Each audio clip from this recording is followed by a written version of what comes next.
The following podcast may contain adult language and an abundance of tack. Tack. So get ready, nerds, because we're talking to Christian Camargo, Tamacti Jun from Apple TV's C.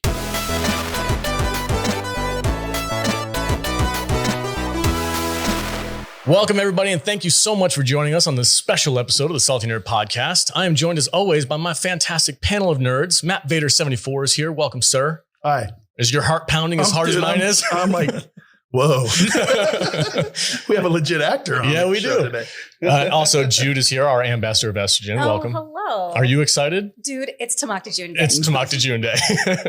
And our producer, Matthew Kadish. Welcome, sir. How you doing? I am very excited. I can't wait to talk to the man himself. I know. Especially because I'm a Dexter fan. So Yep. it's fun. There's a legacy of fandom going on here. All right, guys. Our guest of honor, Christian Camargo, who plays Tamacti Jun, our favorite Witchfinder General on Apple TV C. Welcome, sir. How are you doing? Good to be with you guys. Thanks for having me. You guys crack me up.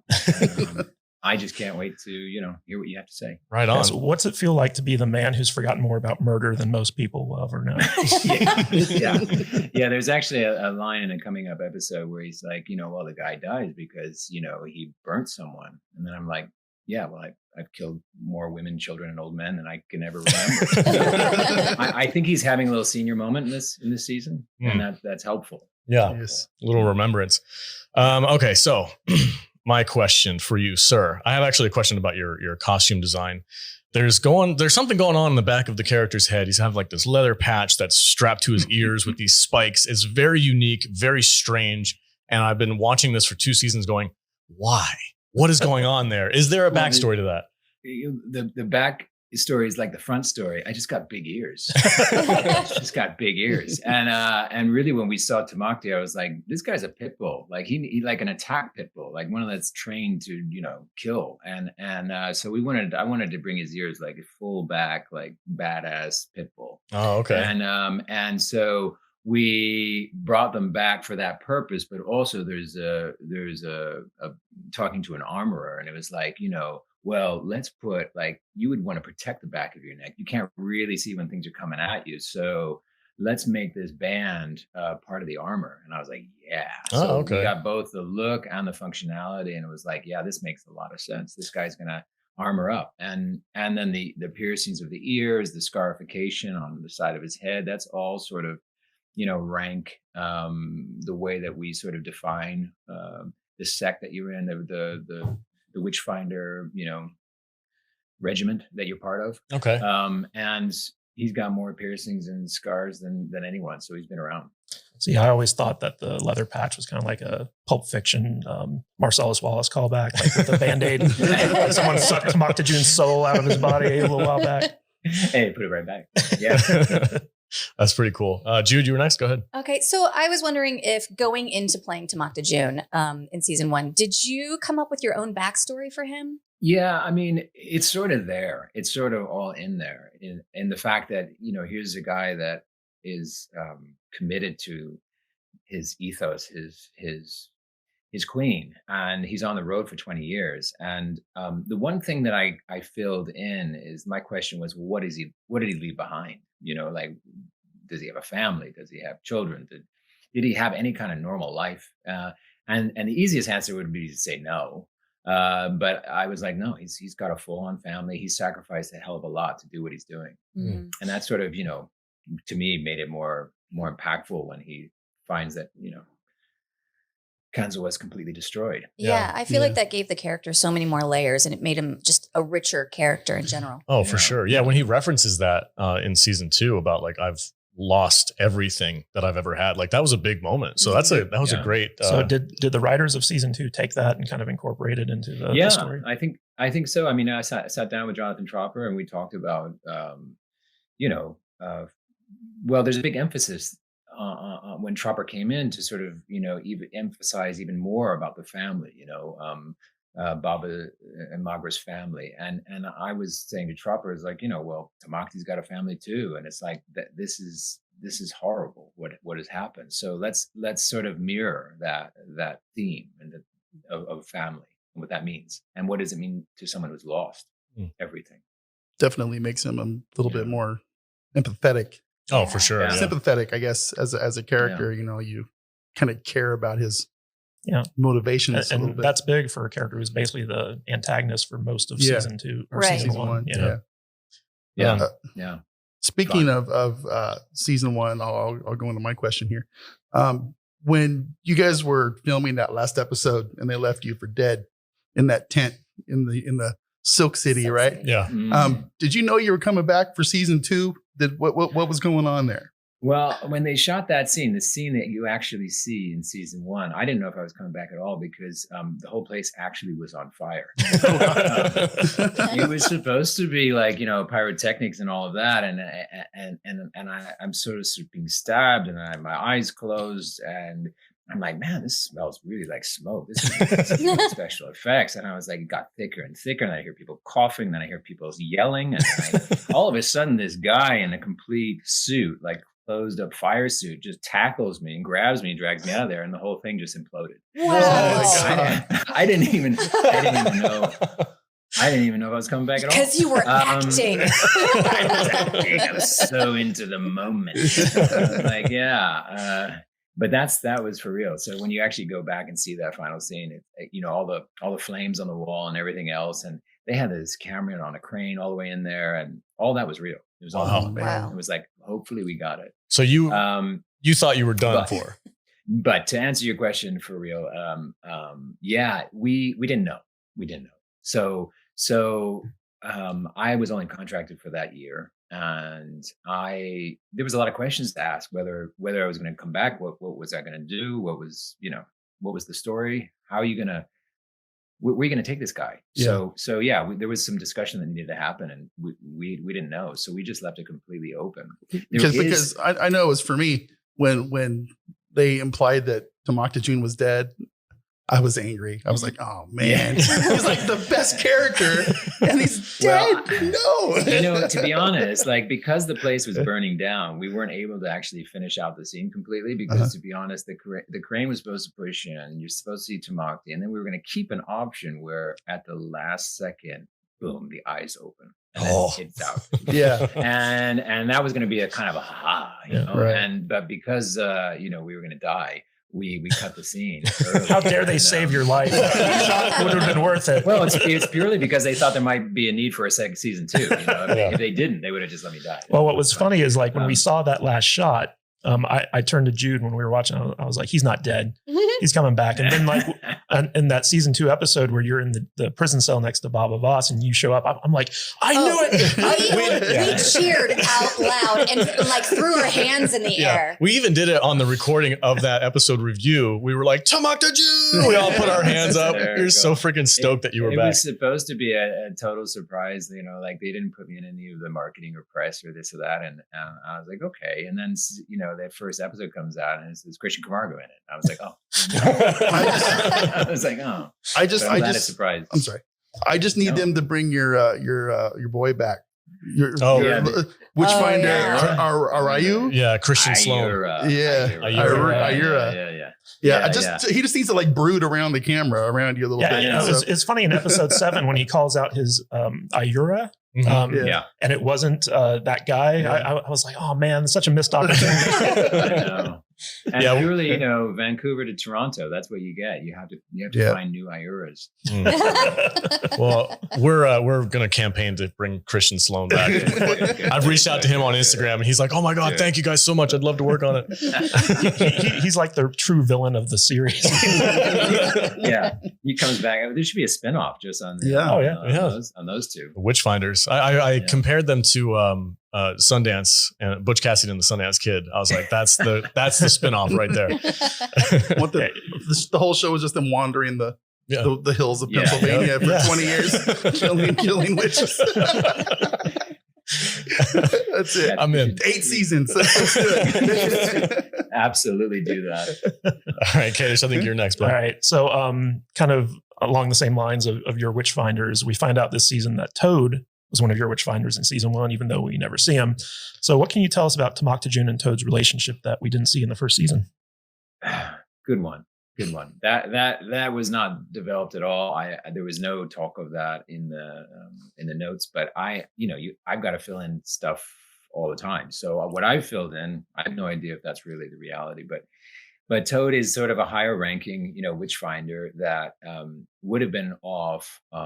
Basically, we have the main Witchfinder and his tribe, a group of fighters, but there's all these offshoots of Witchfinders, and Toad was sort of a leader of another offshoot, is what I was putting together. And so he was part of the hierarchy. Had we had more military scenes in Kanzawa, we probably would have seen Toad and a few others. But because we're really taking this trajectory of Tamacti taking on the Drilla Morel, children quest, there's other Witchfinders that are going out to find other witches, or other reports, and that would be what Toad would be leading. So there was this backstory that they had there, but as far as him and I together, I think we went through a lot together. Like we grew up in a similar way in the Witchfinder hunt. So I think he's been around as long as I have. And just known him that long. As a follow-up to that question, I'm just wondering, like, how long did Tamacti Jun wait by the pissing pole before like Toad showed up? Just so he could be like, "Do you recognize my voice?" Yeah. Well, I mean, can you imagine, like, how highly sensitized their noses are having sight for that long? So it's like literally, I don't think he was like waiting there very long. It's like literally one little whiff came over. That smells like toad piss. That's definitely Toad. Well, how do you think he got his name? His parents weren't creative. They already established that. That's awesome. I love the whole pissing pole. That's so funny. It's just Squatting log. Yeah. Oh my god. And they're just in the middle of town. Everyone's just like, "Oh, it smells like piss." That's Pensa for you. That's how you find it. Yep, that's how you find it. Yeah. Speaking, and what did you say? That's what someone sent to me, was that little clip on you guys talking about. There was a pissing hole, I think, too. Yeah. It was for the ladies. Was the pissing hole? So that brings up a great segue to just thanking you, the cast, the production, everybody out there who's listening to our stuff, who has a thick skin and a sense of humor. Because we do take some shots at the show and we have some fun making fun of a couple things. Yeah. And we don't shy away from that, but we love, it's such a great relief to know that you guys have a sense of humor about it. So thank you. We really appreciate that. Yeah. If you didn't like the show or care about it, you wouldn't be making fun of it. So yeah. That's how we look at it. Okay, so I have one more question for you. What would you say the most difficult part of playing Tamacti Jun is? I know being a sighted person and then playing a blind character, there's a lot involved in that. I know you guys take a lot of time in trying to figure out how to best present that to the audience. What would you say is the most difficult part? Yeah, I mean, I think there's two parts. There's one sort of this story part of it, trying to fill in all the blanks. If you're part of the Baba Voss family story, a lot of that's written in for you. You got all of that backstory. You got all of those scenes to develop with the other characters. But with Tamacti, and he's off on his own. He's got a sort of solitary path. Sort of Obi-Wan-ish kind of on the dark side of it. Path, and so you have to fill in all his history himself, and it's a little isolating that way. Technically speaking, the hardest part with dealing with lack of vision is the fighting. And there's a good amount of it coming up for you guys, so good. it'll be fun.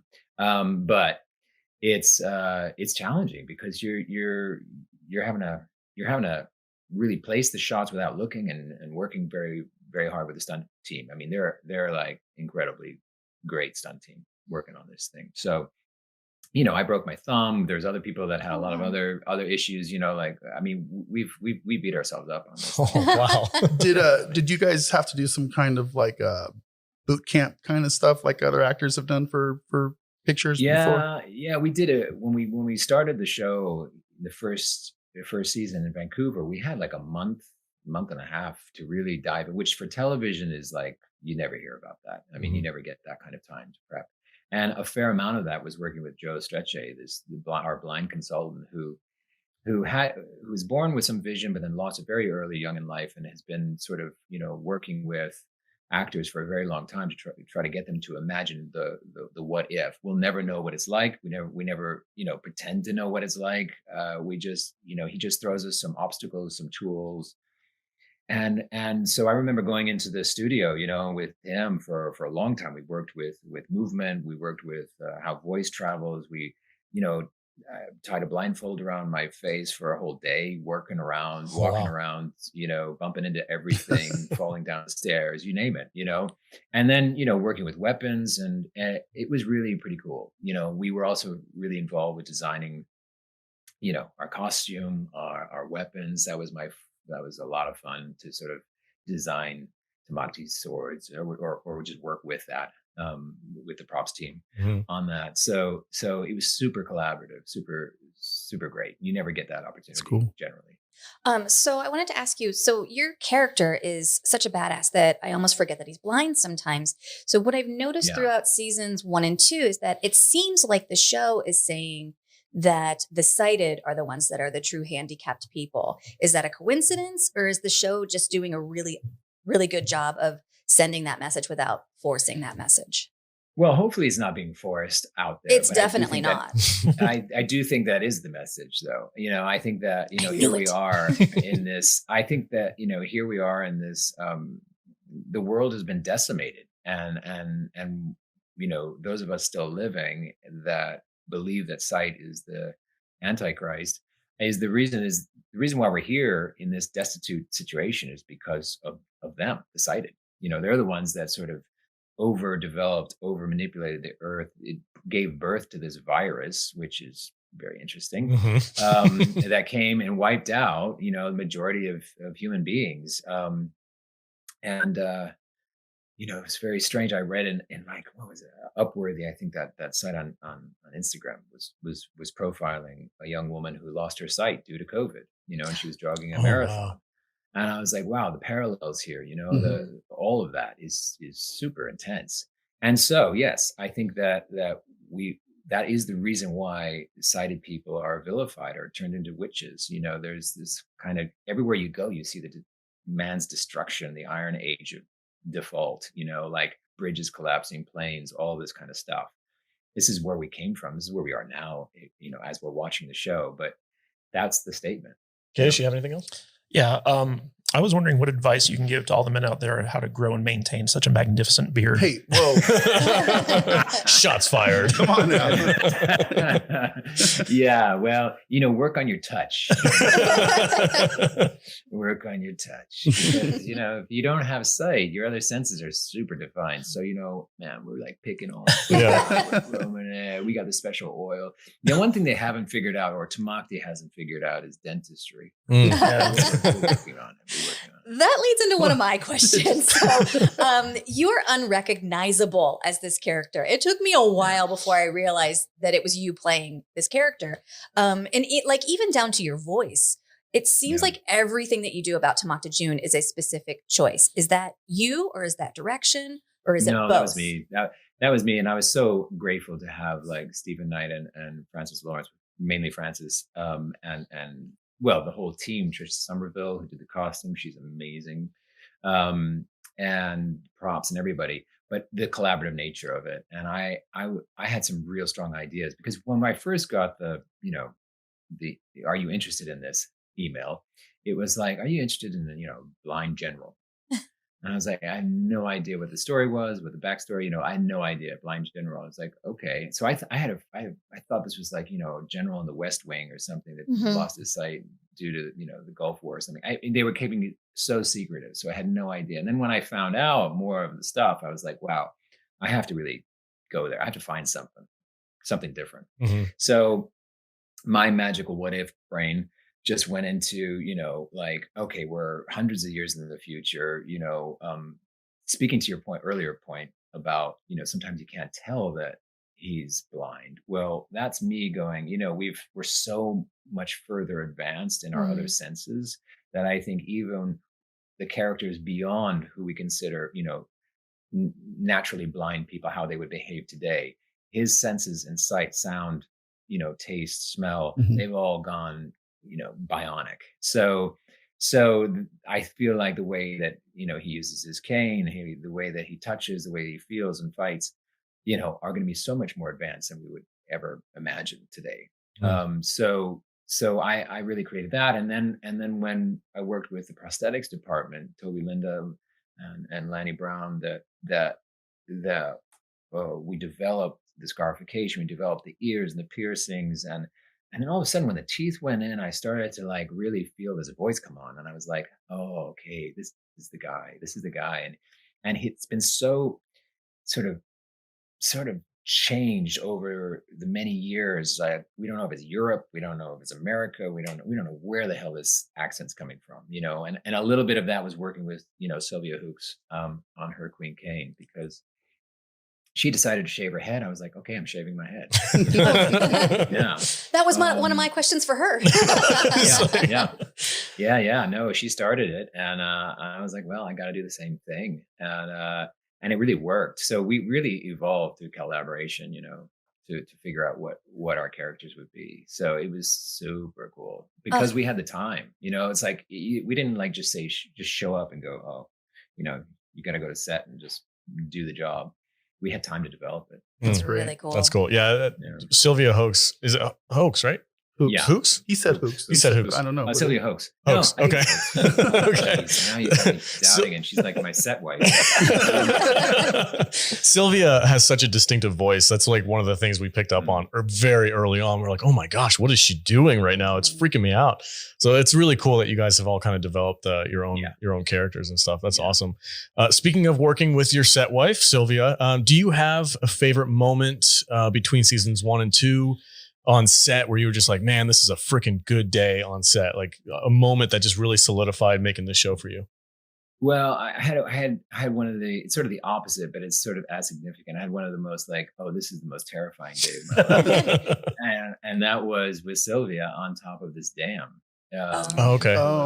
British Columbia. Yeah. And everyone who's seen that episode, I can't even remember what number it was, but has always said, oh, the CGI is really amazing. And, you know, someone painted it and that stuff. That's amazing. And no, this was the real deal. Like we were, I think 70 feet up in the air or something like that on a complete, like literally, and I'm talking like 2 feet, maybe, like piece of concrete with just drop on either side, one wire on us. Yeah. And then someone had the smart idea of that would be Francis, of opening the dam and letting all the water go. And so that, you know, I was just like, I'm done. I'm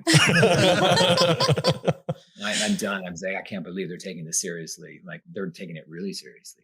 We're on a dam. And it was terrifying, but it was great because there was no acting involved. You know, It was like, and then I think it was the first, I'm not sure. I think it's episode 3, Fresh Blood. That was the one where you were going to commit suicide. Ritual suicide. Suicide, right. And I literally was like, I'm just trying to stay alive. So the fear that we sensed from you was actually genuine. Oh yeah, that was genuine. And I think it was Sylvia's first day on camera. I'm not positive. I think so. So it was our first sort of fun working together on it. Yeah. So that was super cool. Right on. Go ahead, Jude. I was wondering if the cast wears contacts while you're filming and how it inhibits or makes your performance better. No, we didn't. And I'm super grateful for that because I've had to do that in the past and it is super uncomfortable. And no, actually it's much more freeing than that. They, you know, budget reasons, whatever, blah, blah, blah. The timing really takes so long to wear those, add so much time to the day to wear those contacts because you can only wear them for a certain amount of hours. You got to take them out. A doctor has to put them in because they go around your whole eyeball. Oh wow! And I needed numbing cream stuff when that I had to do that for the stuff. And so no, we get to actually just sort of perform. And I have to say that as you're doing the part longer and longer, I sort of glaze out. I sort of glaze out my vision when I'm performing, and I literally am just listening or trying to. There's certain actions and things, you know, you got to move certain things, so you got to look. But no, I try to glaze out, and I feel like it really helps, especially if you don't like someone. Yeah. Does that bleed over into your personal life? Yeah. Oh yeah. Sorry, I'm just in character. He's blurring us out right now. Yeah. Sorry, darling. I'm just glazing you out. Katie, you had one more question? I have a couple questions. Oh, okay. Go ahead. Yeah. Take it away. Leave it to Katie. She always has a few more up his sleeve. Well, you know, he was talking about how Tamacti Jun, you know, uses all of his senses to fight, and how Tamacti Jun's forgotten more about murder than most people ever know. So I'm wondering, and they've kind of hinted at this, but I doubt that we're ever going to get it, at least for now. In a fight between Baba Voss and Tamacti Jun, who's going to win? Mm-hmm. Well, I mean, you're asking me. I mean, if it was between Jason Momoa and Christian Camargo, I'll tell you who would win. It'd be Jason Momoa. But no, that would be an epic fight. I'm not going to say too much about, whether that happens or not, but it would be an epic fight because we're talking about two completely different strategies. And that's actually, when I was talking to all the props and everything else, when we're talking about what kind of weapons and I said, I want everything that's the opposite from Baba. Like if he's going to go around with a huge, massive sword, then I'm going to go around with a tiny little dagger, that he's just lethal with. Mm-hmm. And so that was, to me, is to be the counterpoint of Baba. So in their fighting skills as well, Baba is much more broad and and Tamacti is a bit more, precise. I sort of, you guys know about the Shaolin monastery. It's a Buddhist monastery that teaches through martial arts. Mm-hmm. And if you go online and see their train or like what they actually do, I mean, you have ultimate fighters that go over and try to take one class from these guys and get absolutely decimated. Right. So it's pretty incredible to watch these guys. So I sort of modeled Tamacti a little bit on that. So I'm just wondering, one of the things that we notice when we're watching the show is how Jason Momoa is always like hunched over whenever he's on screen. You work with him a lot. Does he just have the most powerful lower back ever invented for man? Yeah, I think he does actually. Yeah. I think he really does. I think it's just, he wanted to get away with having a staff, and so he's using his weapons as his staff basically a lot of times. And I think that, his physicality in his head was more like, I'm of the earth. I'm going to get low. I'm ape-ish. And so that was his physicality, whereas some of us were like, no, I'm flying. I'm flying up here. Yeah, it is I'm not high. I mean, I'm just, flying. Yeah, it is kind of funny watching you and him on screen because you're just like walking like a normal person. He's like all hunched over. Yeah. And, I always ask these guys, I'm like, is he injured? Is there like an injury going on here that we don't know about? That's just how he rolls. Yeah, it's just how he rolls. This is literally rolling. Yeah.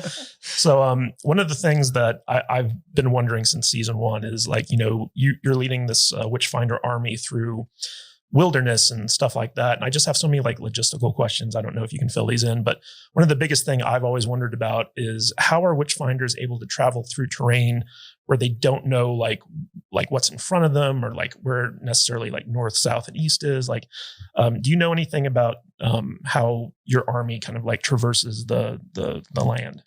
Well, yeah, I mean, they do actually know where north, south, east, and west is. I mean, there's incredible. I mean, even nowadays, blind people can navigate really well through which way the wind is blowing, where the sun is, the light on the face. You can feel where the heat comes from, where the moon is, where there's a lot of in a weird way, it's like, those ridiculous, well, not ridiculous, but those intense courses where they just drop people in the middle of the woods and they got to figure it out. Yeah. Well, these guys have been doing that for hundreds of years, and so there's also like, if you talk to a naturist, and I did actually, I'm sort of a super nerd when it comes to like all the survival stuff.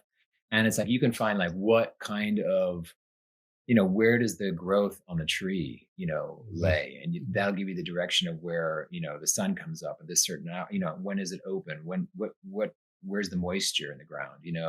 Where do animals go? Like you follow the animal because they know where the water is, like there's all these kind of things that you can pick up, but it's really going back to nature. Nice. We've been speculating on whether or not that's how that's working because the show doesn't ever outright tell you how it happened. We all have to speculate like, oh, is this what they're doing? How does this work? So it's really awesome to hear from somebody who's working on the production to kind of get that background for us because it does like flush out the world a lot for viewers. I mean, I kind of like a little bit of the fantastical elements that are incorporated as well. It's like, I really love like the Aria guys and they go, well, what do we got up there? And we go, oh, we got 350 50 Yeah. troops and they got 54 horses and 16 dogs. And they're very angry. And they're, it's like- One of them just went through a bad breakup. I love that stuff. Well, yeah, I always had this thing is like when the IURA approaches, I'm like, I don't want to be next to that. They're going to know my social security number. Well, but I mean, there's also this like, you know, like all the metal in the faces and all that kind of stuff. That's what's picking up a lot of information as well. The funneling that.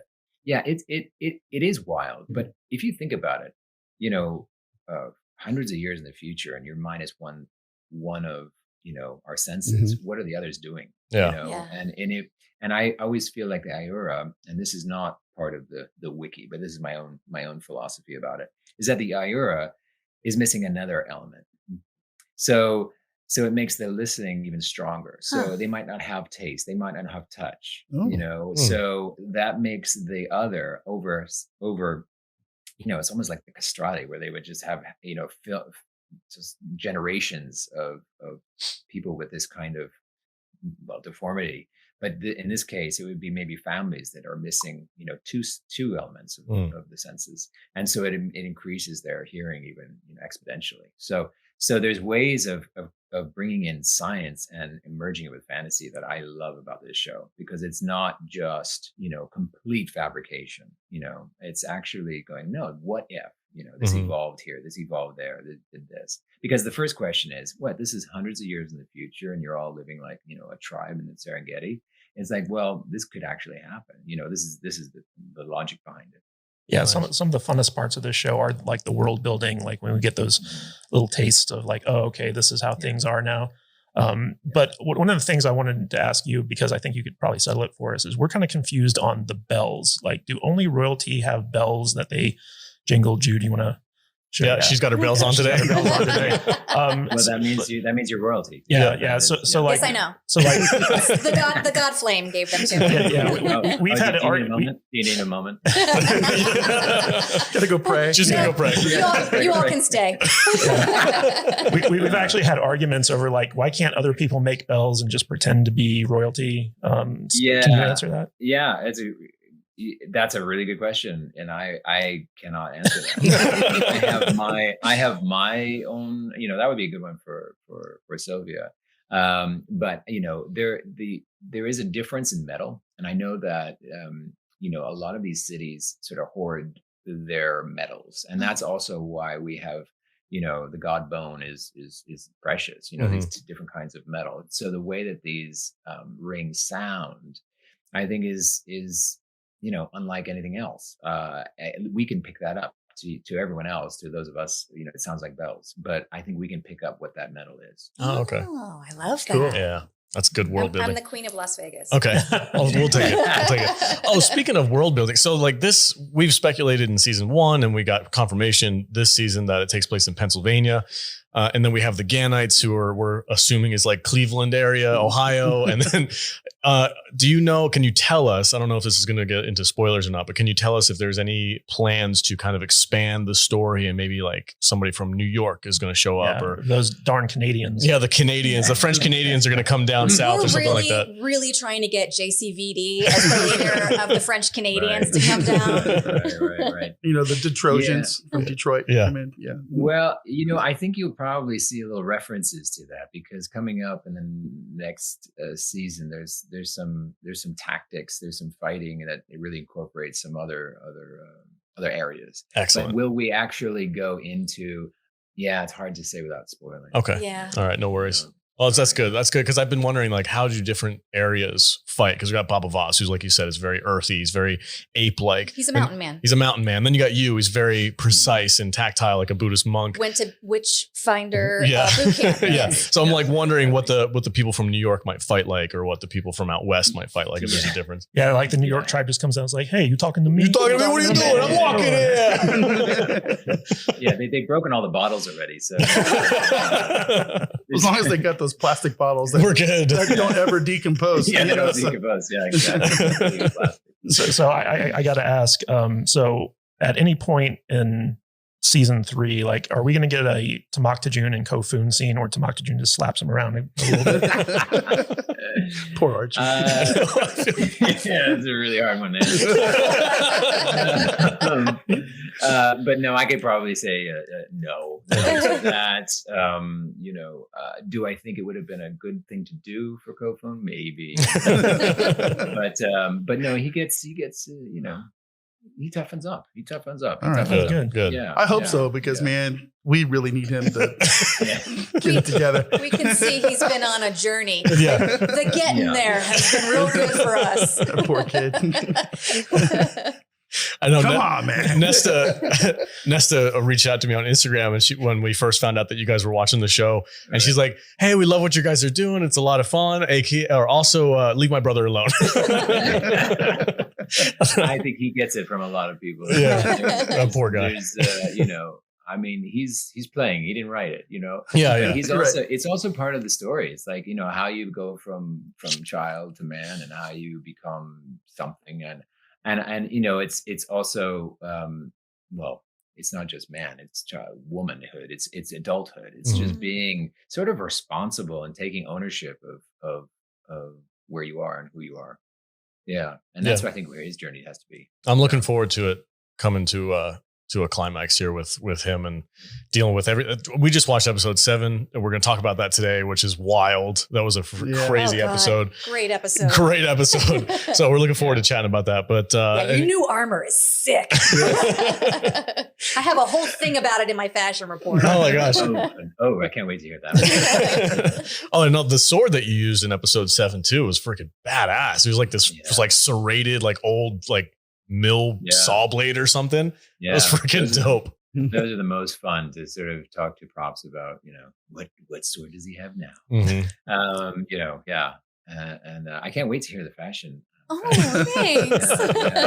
The samurai suit. Do you have that in there? I do. Yeah, okay. We're getting there. Yeah, we're really, really looking forward to the season finale. It's going to be awesome. We're stoked. But anybody else have anything? Final thoughts? Of course.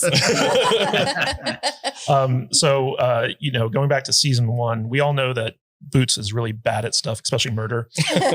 So I was just wondering, are they ever going to reveal how you survived the knife to the chest? Whether it be this season or next season. Yeah, yes, I'll just say that. It's spoiler stuff. It's well, I mean, I'm not gonna say how or why or what happens, but it's juicy and fun. I'll tell you that. Awesome. Okay. Nice. Yeah. My headcanon is that the albino witchfinder just came back and nursed you back to health. We really want that guy to come back. We really like him. I know. Never said a word ever, Christian, but he's one of our favorites. Yeah. I know. And I wonder how much he's paying you, because not enough, I guess. No, he's great. And you I guess you guys saw our album cover, right? Yeah. Oh, yeah. Yep. Right. That was one of my favorite pictures you guys took. I think that's how I actually heard about you guys, was that album cover. So hopefully we'll get them back. I had one more question about your family, kind of like the backstory stuff. So, in the season 1, you guys were like out in the wilderness for like 20 years, 25 years, something like that. So I'm guessing like if you had the kids before you left, like they'd be in their like 20s, 30s. By the time Kanzawa was destroyed. So like, can you kind of fill in the gaps about like, who was Tamacti Jun's family? Like how old were his kids? What relationship did he have being away for so long? Yeah, well, he had 2 kids that were sort of going into his own footsteps. And I think they were training to be witchfinders. They were in Kanzawa and part of the guard there, to guard the palace for Queen Kane. And that's the tragic part, is that, he just devoted his entire family to this, to this fraud. So yeah, and never heard of them again, and maybe one day one of them will appear. Who knows? Yeah. Ooh, one survived. That would be really cool. There was one survivor, and of course it was Tamacti Jun's kid. Of course it was. And he's pissed. Yeah. Well, he inherited the skills. Yes. Yeah. Yeah, Dude. absolutely. We just nerded out so hard over season 4. Tamacti Jun's like, son, I'm going to teach you a thing or two about murder. You see this guy Tofu? Don't do it either. Don't be him. Don't stay away from your aunt. Oh my God. I cannot. It's terrible that I can't join in the fun. I'm here. All right. Well, thank you so much, Christian. We had a great time talking with you. Yeah, thank you guys. That was Love fantastic. What you guys are doing. Keep going. I'll watch it. We will. It's very encouraging to know that the people on the show actually care what other people think and the fans of it, and stuff like that. It's very rare because something like Game of Thrones, they're just like, we don't want to know what anyone's saying, and they put the cone of silence on. Yeah, and they don't. You they don't. You should get Tropper. You should get Sylvia. They'll all do it. I think Jonathan's later on this month. I think he's coming on. Oh, good. Yep. Yeah. What was so we know that Jonathan Tropper took over season 2. What was the difference between season 1 and season 2 in terms of the showrunner? Why did the season 1 showrunner leave? Well, you know what? I don't know exactly why they left, but actually, I think what was happening, there was another show they were committed to, so they had to go off and do that. And I honestly don't know all the politics with the studio and everything else and why this happened, but I know that the show did shift. It shifted a little bit into more, broadening out, adding more characters, making the world a bit bigger and larger, and also bringing it into more urban context. Mm-hmm. So taking all of the nature that we had in Vancouver and bringing it into a little bit more of the darker, destructing city, Pittsburgh, and all that kind of stuff. So there was a kind of intentional move in that direction, and I think Jonathan really made it his own. Wanted to come in and make it his own show. Yeah, Jonathan has definitely done a great job. We've definitely seen a shift this season where it kind of focused a little bit more on the politicking, and they just weren't afraid to kill off all the useless characters that are on there, and bring back fan favorites and stuff like that. So we've been. No, he listens. He listens to to. That's why I think that's also really smart. He listens to everybody, including you guys. Oh, wow. That's awesome. Let me stand up a little straighter for that one. You are welcome. Don't make us mad, or we're going to suggest things. You better not piss us off with your character. Yeah, we noticed the Instagram account for C used Renoa, and we were like, did they steal that from us? They're starting to do the shipping thing. Yeah, it was kind of goofy. We all hated Drill and Morel and Boots, and they're both dead. They're both dead. They're both gone. We feel so powerful now. You have your finger on the pulse. I'm not going to give you all the credit, but definitely how you have your finger on the pulse. Right on. Yeah. So, what other projects are you working on? Are you just committed to C? Or are you doing any other shows or movies? Yeah, it's been such a long time because we've been because of COVID. We took a break. We took our COVID break. And then we came right into another season, so it's been a while. I have a couple writing projects that I'm trying to get off the ground, but I'm going to take a rest for a second. Nice. Yeah, it's been a long time, so I'm looking forward to that coming up soon. Yeah. Good. I'm sorry, I got one more question. Oh my gosh, go ahead. I'm sorry, I'm just so excited. It's good. No, it's cool. But so we know Jason Momoa has been bringing on his old buddies with Joe Flanagan and David Hewlett and stuff like that. I'm wondering, are you close with Michael C. Hall, and are you going to get him a part, just like a walk-on? I'll ask him. I'll see. Okay. I want him to be like the Ganite leader. He's just he just plays Dexter. Let's forget Dexter. He's just a savage. He's really not. He's just walking around with scalpels. And he never dies. Never dies. All right, Christian. Thank you so much. Where can people find you on the internet if they want to follow you on Instagram or anything like that? Oh man, the Instagram I think is the only thing I really sort of I'm terrible at it, but it's the real Camargo at I don't know, whatever. Yeah, the real Camargo on Instagram. And then I think there's some Twitter or Twinger or Twinger. Getter. Yeah, but the Instagram is the real Camargo. And, okay. Right on. Cool. All right, man. Well, thank you so much for joining us. Do you have any final thoughts you want to say to our audience or anything like that? Yeah, any teases for season 3? Oh man, there's just so many teasers for season 3. But I'll tell you this: Tamacti has I think a 2-minute plus fight coming up. Nice. If you imagine what 2 minutes of fighting is, Yeah. it's a long time. That's going to be awesome. I'm gonna play it in slow So motion. yeah, I think that's the teaser I want to tell you is that he gets down and dirty. Yeah, Nice. So that'll be fun. I'm stoked. Yeah, with his dual blades. Mm. Yeah. Oh, he's got all. You know what? His dual blades turn into the dual fists. Yes. Does he? says? What? What? Does he have any like hidden stuff like the Queen does, like stuck on his arm or anything? No, I mean I think that's what's super cool about Tamacti is you think that he would have all this stuff, Yeah. and then actually what happens is he just goes into complete martial arts. Nice. Yeah, I like that scene in season 2, episode 7, where he like takes Baba Voss's like butcher knife, and he's just like, "Oh, this is heavy and unwieldy." Yeah, Right on. yeah.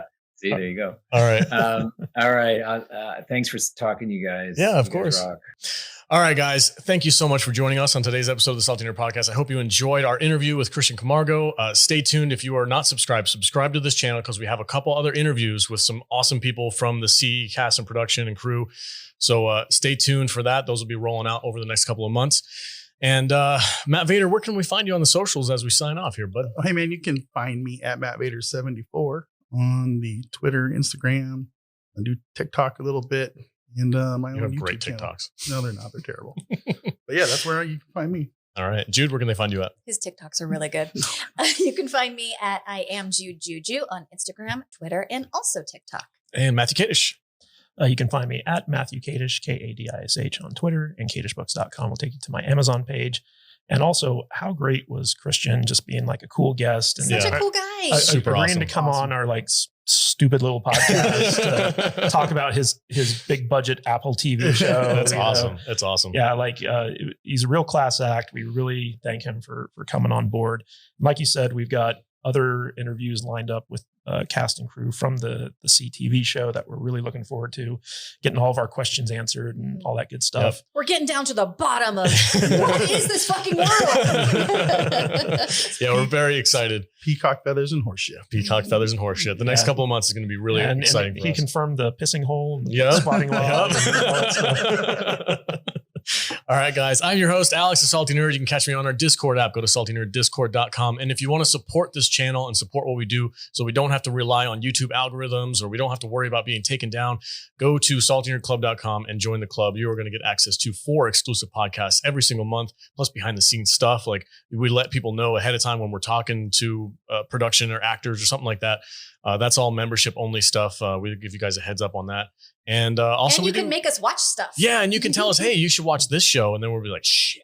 God But anyway, And if you liked our interview, let us know in the comments and leave us some super thanks. If you want to help us get more big name actors on the show, it's a lot of fun. Not that we pay them to come on the show, but No, You but- really don't. it would just be nice. it helps us. It helps us not look like losers. and it also helps us pay for like IMDb Pro and stuff that helps us contact their people. Yeah, help support the podcast, guys. We have a fantastic community on our Discord app right now for the club members. It's awesome. We hang out with those guys all the time. We're in there every day chatting it up. So join the club.